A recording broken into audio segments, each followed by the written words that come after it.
برشح لكم النهارده فيلم It's What's Inside، وقصته بتحكي عن مجموعة أصدقاء بتتجمع وواحد منهم بيجيب لهم لعبة، وهي عبارة عن إن حد يدخل جوه جسم التاني، وبنشوف ايه اللي هيحصل في الأحداث. الفصل الأول كان جيد جدا، تقديم ممتاز للشخصيات وعلاقتهم ببعض، واللي هي مش علاقة صداقة وأخوة خالص، دي علاقات سامة ومعقدة ومليانة مشاكل وصراعات.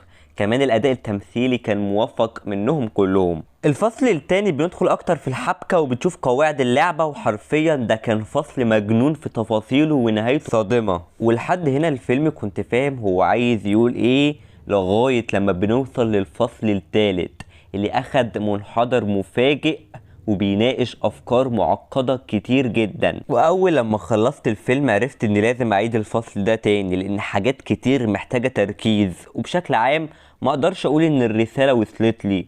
وهنا تيجي مشكلتي مع الفيلم، انه اخد خطوة جريئة ما كانش ليها تمهيد، خصوصا ان اول فصلين كانوا على وتيرة واحدة. طبعا ده مش بيقلل من الفيلم على مستوى الجودة، وانه اكتر حاجة عجبتني فيه انه قدر يطلع كل ده في قصة ما كانتش جذابة بالنسبة لي، وكمان مش جديدة، ولكنه فاجئني.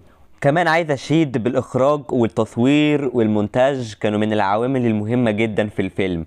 ولكن الصراحة انا تقييمي هيكون 7.5 من 10، ولكني متأكد لو شفت الفيلم تاني وركزت جدا في الفصل الاخير وجمعت كل رسايله، اعتقد التقييم هيرتفع، لانها تجربة مميزة جدا.